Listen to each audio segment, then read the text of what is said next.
For this season, obviously, you know, the idea would have been great to have had a show. This is not feasible. We were kind of into this idea that, you know, the show has been cancelled as a kind of narrative backdrop to the collection. And this idea of the headline. So we've produced a newspaper. And at the same time, we are then kind of making a kind of time capsule, kind of like a tin box in which the newspaper is folded into.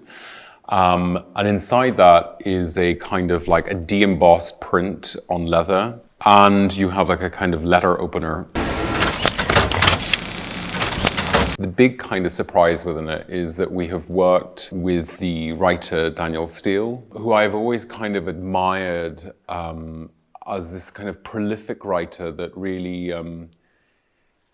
encourages people globally to read, which I think is something which is so important.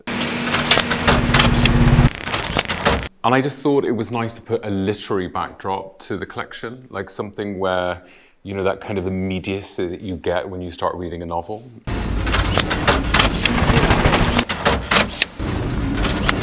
In this collection, we kind of looked a lot at draping and how draping could be kind of knotted into an object. So you have a disc or it folds in.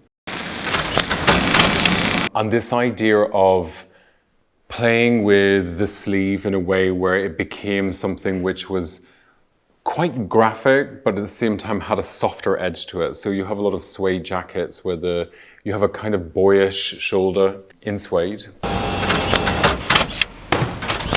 I think there's always nothing more seductive than a coat worn as a dress. So we have an amazing yellow kind of leather coat that is worn on its own. And I think there's something about that is quite empowering as a garment. I always think a coat is something where you can either cocoon, you can make it sensual, you can make it drape, but ultimately it is a singular garment.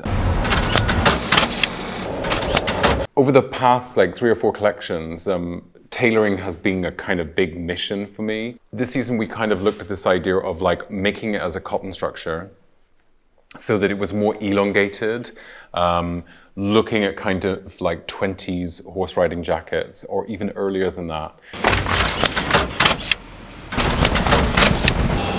For this collection, I kind of was looking at this idea of blown up abstraction of men's shoes, like something which contradicted the look, but with height. We've kind of taken a moccasin and our kind of sock, our leather sock detail, and we have made a platform.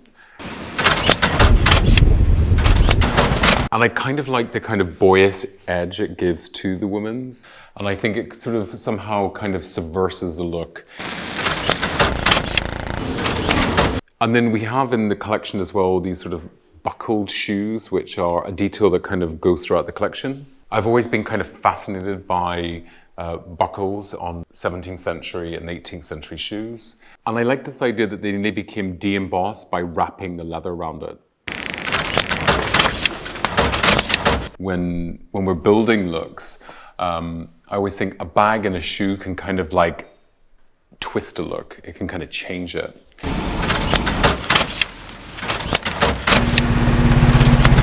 For this collection, we have brought back the Amazona, which is an historical bag to LOEWE, which was made very famous in the 70s. Our technical set becoming even more advanced, I was like, how do we make this bag even better? Our kind of big development this season has been the Goya bag. We've been developing how we would be able to get to a harder construction. The Goya for me is this sort of like birth of a new icon. It is incredibly well made. I really wanted to kind of work out how a bag could be something which was quite jewelry-like and at the same time timeless in its approach. As well in this collection, we have supersized the Flamenco. It is one of my favorite bags. And I've always thought it had that kind of energy to it, this idea of subtleness. And I thought this idea of blowing it up. And it really kind of showcases leather in its sort of raw state, in its sort of like in its purest form. And the last kind of fun bag that we have is a bracelet bag, which is kind of like a pleated piece of leather.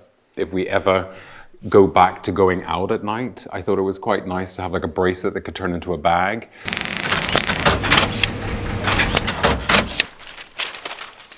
As well, in the collection, you have this sort of like embellishment saturated into the prints, so that when you look at them, they geometrically they register, but at the same time texturally, they kind of bring a depth of field.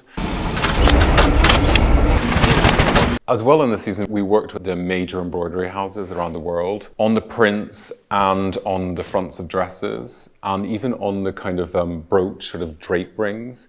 They are heavily embroidered, but in a way that was more subtle and something where it was more personal to the wearer.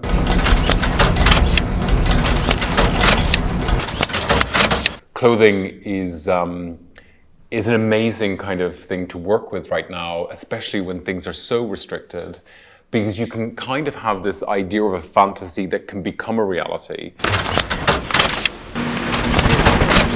This season, I do think there is a very strong psychedelic influence to it. I was thinking of this idea of color therapy, that you wear color to make you happy.